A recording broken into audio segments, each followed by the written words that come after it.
How's it going, everybody? Welcome to the Music Production Podcast. I'm your host, Brian Funk. I make music as AfroDJMac. And today is going to be the start of a new type of episode for the podcast. I'm going to call it R&A, or Reflect and Apply. So I have a lot of really interesting conversations with a wide variety of people on this show, and I'm usually left after the show thinking about the things we've said and what we've talked about. It kind of echoes around in my head, and sometimes there's more questions. Sometimes there's things I want to try and things I want to do and incorporate into my own workflow. And I thought these episodes sort of needed to happen because it's almost like a continuation of what I've learned and thought about after talking with so many different people. And there's just kind of too many things that have come up that I feel like we really need to maybe see how we can apply this stuff. Because it's one thing to learn something and talk about something, but then the next thing is to kind of internalize it and use it in our own methods of doing work. So that's what this episode's going to be about. It's going to be a reflect and apply, or an R&A. But before we get to that, I do want to tell you about my latest release, which is a brand new Ableton Live and Logic Pro pack. It's the first pack I've done with Logic, first set of sounds I've released with Logic, and it's called Late 80s Digital. And Late 80s Digital is a collection of sounds. I'm kind of like, my slogan for them is the sound of yesterday's tomorrow, because they come from like a very 80s futuristic vision of the world. I think in the 1980s there was some really cool stuff going on with synthesizers where they were kind of like this futuristic thing that were going to change the face of music. Whereas today we're kind of almost looking backwards. We're trying to get those retro vintage sounds. And I guess the funny thing about Late 80s Digital is it's this sort of retro look back thing at a different vision of the future, kind of a time when we thought we were going to have flying cars and be teleporting everywhere. These sounds sort of capture that idea of the future is going to be so incredibly different than it is now. And in so many ways it has changed a lot, but in so many other ways it's sort of stayed the same. Like a lot of things we thought were going to happen just haven't. And there were many other things, such as the internet or smartphones, that took us by surprise that we didn't really see back then. Anyway, I digress. I wanted to tell you about Late 80s Digital because I think it's a really cool pack. It's got 50 sounds. I sampled the new Roland D05, which is the linear synthesis recreation of the old school Roland D50. It's supposed to be an exact replica, and it sounds great. I'm loving it. I'm really glad I picked it up. These boutiques are really cool by Roland, and I just sampled the daylights out of it, multiple velocity layers, multiple notes for each patch, and tried to capture a lot of character and feeling of that sort of futuristic sound. So maybe if you're interested in that kind of thing, check out Late 80s Digital. It's for Ableton Live and Logic Pro. And all the music you heard during that little announcement was made with Late 80s Digital. And my VHS drums, which is another cool pack. But anyway, let's get on with the show. Today is an R&A episode, Reflect and Apply. If you can come up with a better name for that, let me know, but I think it's kind of cool. And today I want to go all the way back to episode number 33, the first year of this podcast. Even though this is only the second year, it does seem like a long time ago. And that episode was with DiViNCi. DiViNCi is, I would call him a finger drumming wizard. He's a really talented artist, composer from Orlando, Florida. He's even a teacher. He's got what he calls the studio sensei, which is his private lessons and really even life wisdom that he gives, which is pretty cool. And I could totally understand why after speaking with him, just because he's got so much good information about how he gets in the flow, how he kind of trusts himself to make his music and not worry about being judged. And that was really the thing that struck me when I saw him perform, was that he was in the moment like you wouldn't believe. He was absorbed with the music, grooving out, dancing around, moving like crazy, working up a sweat, and putting on a fantastic show. It was very entertaining. And one of the things we talked about was getting physical when you make music. And I think this is really an important point and something I've been thinking about ever since, and trying to work into my own kind of way of doing things. So I know I've mentioned this before, but just in case you haven't heard, I started out playing guitar, playing in rock bands, And playing guitar is a very physical activity. You're usually standing, right? Especially electric guitar, you're standing, you're swinging your arms around. And if you're getting into it, if you're playing harder music, you might be banging your head, you might be jumping around, all kinds of things. And often when I would play with bands, I'd work up a crazy sweat and get a good workout, really like some cardio going. And if you're playing drums, if you're singing, again, that's like really physical stuff. And I think there's something really important about getting the blood flowing, getting the body moving.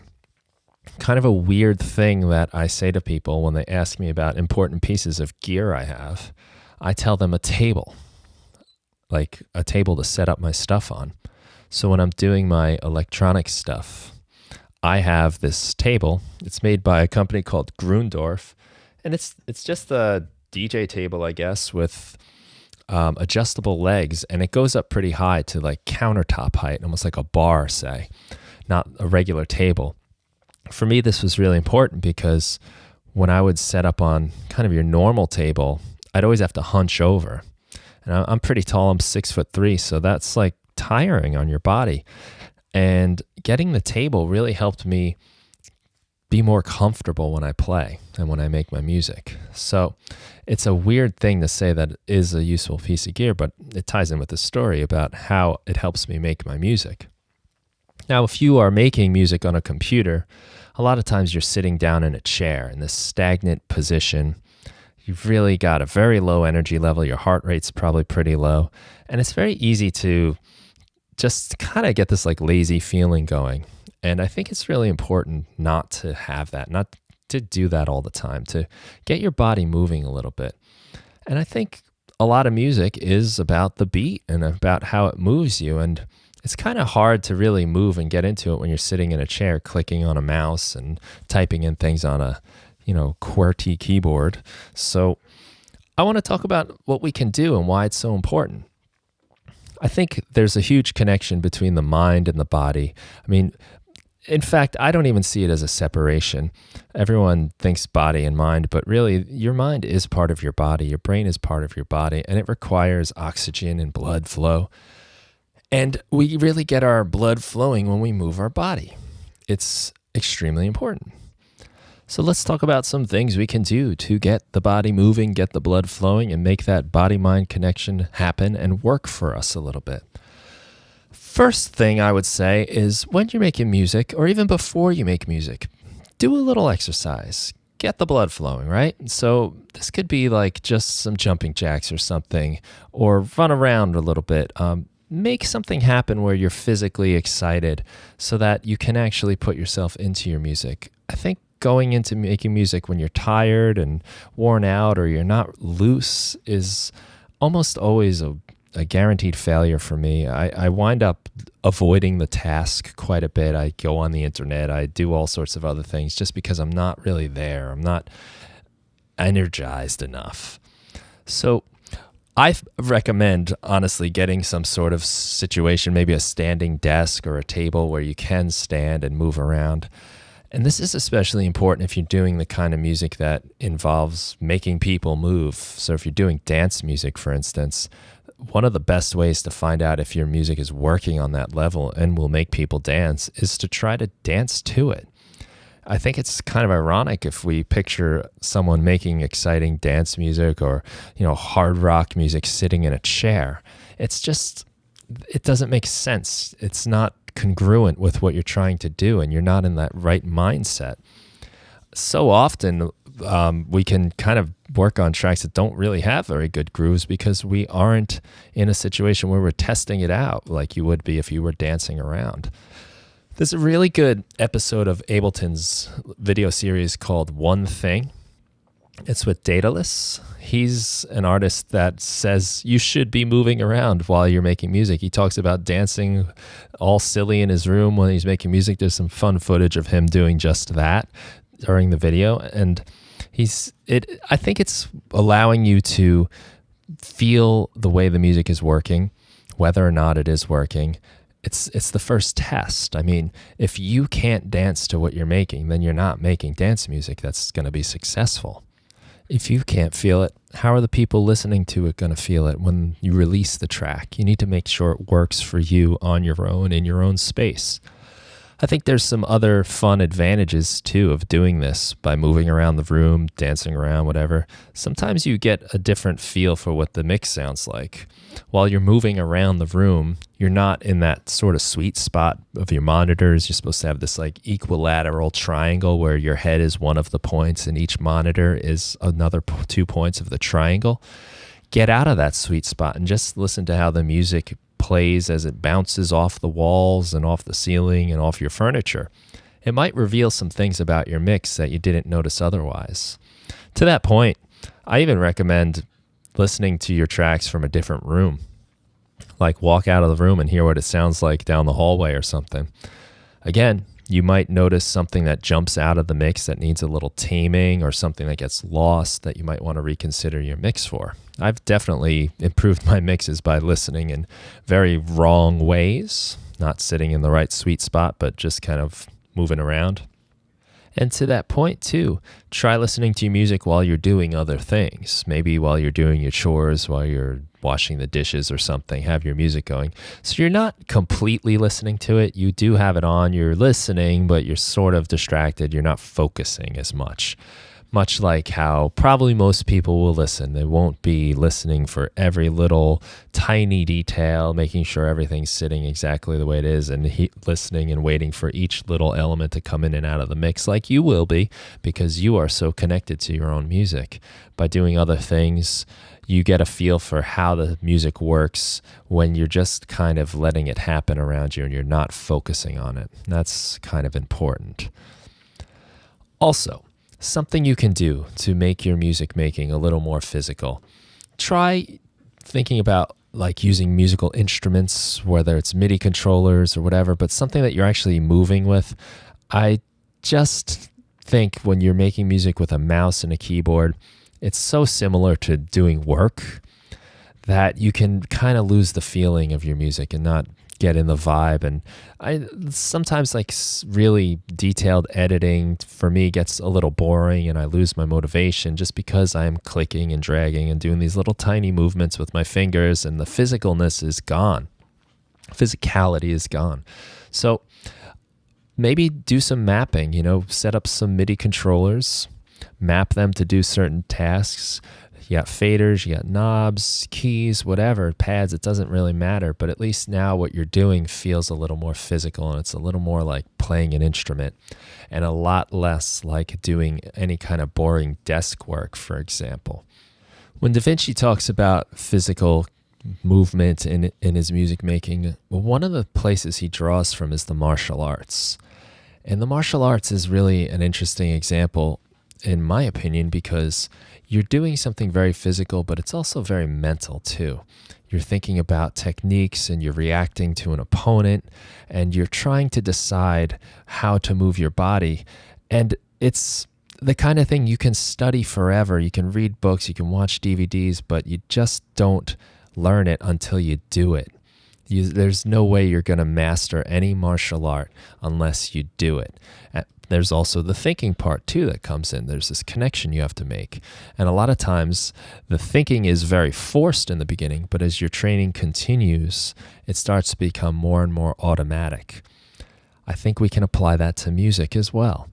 By getting into our movements, by doing other gestures than just typing things in on the computer and sitting at a desk, we start to make these more natural connections.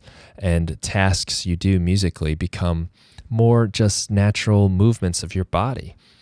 I think, like for instance, when I play guitar, I'm not really thinking too hard about how I form the chords with my fingers. It just happens. It's natural. And therefore, my connection to the music is very fluid and it's very just a normal thing I do. It's not something I have to really stress and labor over. We use our bodies for everything we do every day. And by incorporating it with our music, we will start to see the connections. And it's much like how in martial arts, throwing a kick in a lot of ways is like throwing a ball in baseball. There's technique, there's formulas, there's styles and different ways to do it. And it all starts to connect when you bring them all together. You start to see the connections between different disciplines. The more you throw your kicks or throw your ball, the more second nature it becomes and more fluid, and the less you have to actually think about it. Think of all the things you do on a regular basis that are very complex physical procedures, but we don't think twice about it. Just walking is an amazing feat. Typing on a keyboard is really amazing. And if you have learned how to type properly, you don't even have to really think. And you're typing faster than you can write, and sometimes as fast as you can think. That's pretty incredible. We want to try to make those connections with our music so that we can produce music as fast as we can and as fluidly as we can, and that we're not getting stuck trying to figure out how to do it every time. I think the physical movement aspect can really be a big help when we make those connections. There's one more thing I want to talk about before we end this episode, and that's body language, because there's an interesting connection going on. So we all know body language as the way our bodies are positioned that reveals some of our emotions, what we're feeling.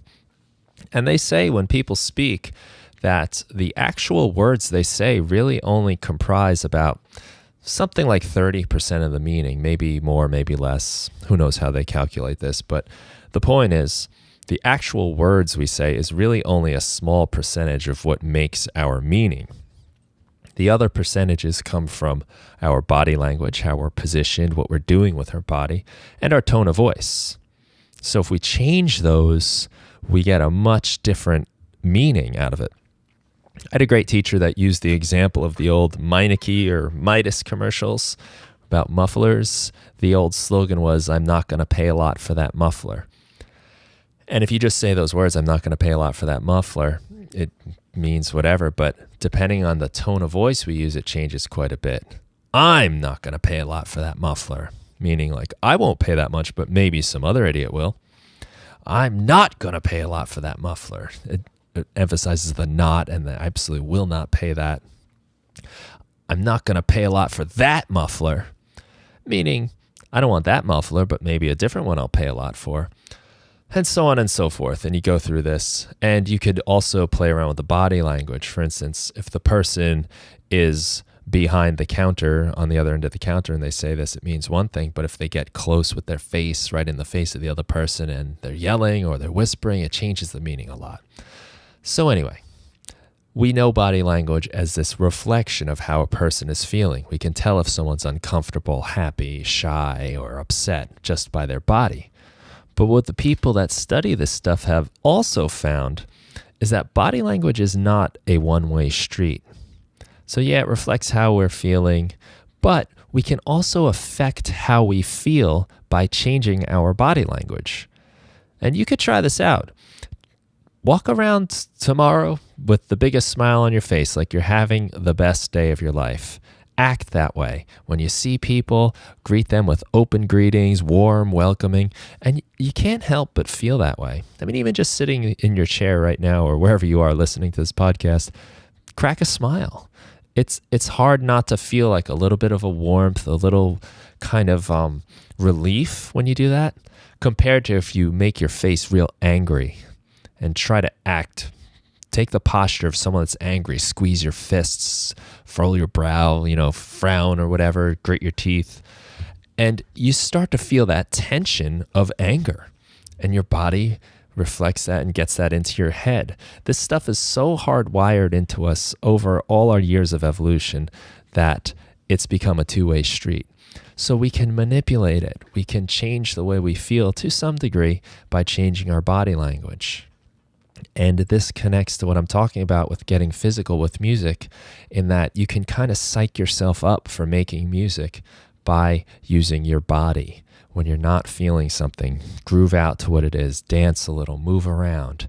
Try doing that a little bit. If you feel like kind of lazy about doing music, you can't pull yourself together, which is a big thing, and I think it's one of the hardest parts, is just getting started.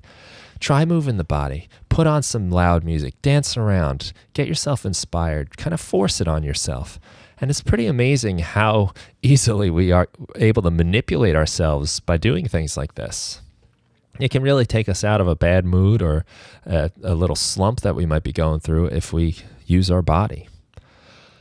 And that's the RNA, the Reflect and Apply, from the episode number 33 I had with DiViNCi. Great conversation. Again, I do recommend you go back and listen to that if you haven't. And even if you have, it's worth a re-listen. There's a lot of great stuff in there. He's a really smart guy.